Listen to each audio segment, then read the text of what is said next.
नमस्कार। क्या गांधी हुआ जा सकता है? गांधी बना जा सकता है? क्या गांधी आज के समय में प्रासंगिक हैं या गांधी की कोई प्रासंगिकता आज के समय में नहीं है? जी हाँ, गांधी के विषय में, महात्मा गांधी के विषय में इतने सवालात हैं, इतने प्रश्न हैं कि वो जिज्ञासा के साथ साथ विवाद को भी जन्म देने लगते हैं। हम महात्मा गांधी के बारे में बात कर रहे हैं आज। महात्मा गांधी एक सामाजिक राजनीतिक व्यक्ति ही नहीं थे, बल्कि वो आध्यात्मिक पुरुष भी थे।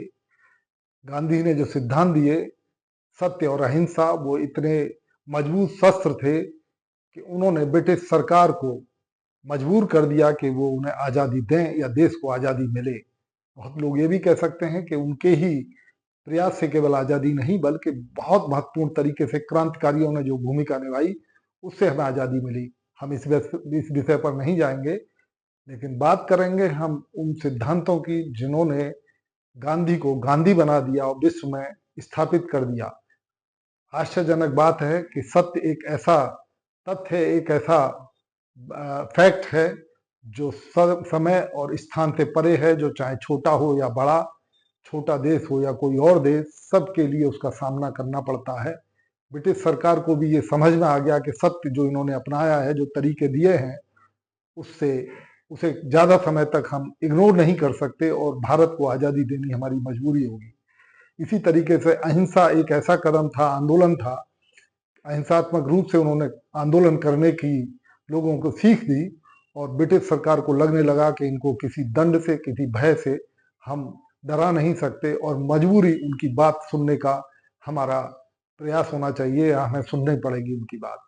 भारतीय आज़ादी जो आंदोलन है, भारत की आज़ादी का जो आंदोलन है, उनकी गांधी में बहुत ही गांधी की महत्वपूर्ण भूमिका है।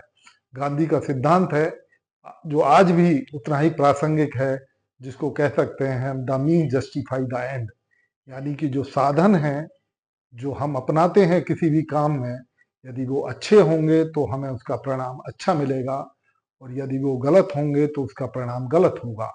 आज भी देश में चाहे करप्शन हो या तमाम तरीके की विसंगतियां हो, आप अगर उस प्रयोग को देख करके देखेंगे सिद्धांत को, तो आपको समझ में आ जाएगा कि सिद्धांत कितना महत्वपूर्ण है और कितना प्रासंगिक है।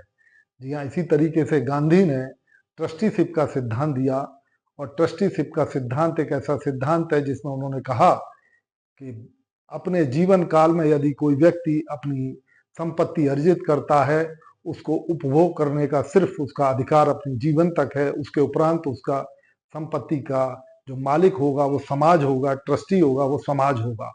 उसकी संतान को उस संपत्ति पर कोई अधिकार नहीं होना चाहिए, बल्कि संतान स्वयं में अपनी संपत्ति अर्जित करने के तरीके अपनाए जो स्वदेशी हों।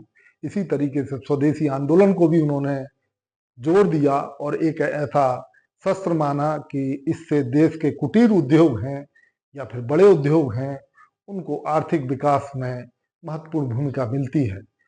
स्वदेशी आंदोलन एक ऐसा आंदोलन था जिसमें आम जनता पूरी तरीके से जुड़ गई और इस बात को उन्होंने कहा कि ये हमें सिर्फ एक पहनने, ओढ़ने, खाने का ही ढंग नहीं है, बल्कि हमें एक संस्कृति का अपना मजबूत वाहक बनाता है।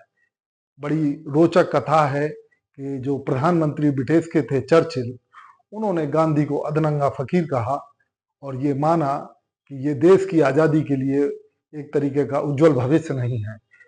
गोलमेज सम्मेलन जो द्वितीय हुआ ब्रिटेन में, उसमें कांग्रेस की तरफ से गांधी को नॉमिनेट किया गया कि वो भाग लें और जब गांधी ब्रिटेन में गए, लंदन में गए आज़ादी के इस गोलमेज सम्मेलन के लिए, तो पूरी देश की जनता, ब्रिटिश जनता हैरान थी कि कैसे कोई एक केवल धोती पहन के अधनंगा शरीर लेके राजा पंचम से, जो राजा थे उस समय ब्रिटिश सरकार के, उनसे बात करेगा। तो लोगों ने उनकी व्यंग किया, उनकी हंसी उड़ाई और कहा कि ये भारत का भविष्य होगा जो इस तरह की आज़ादी को हासिल करना चाहता है।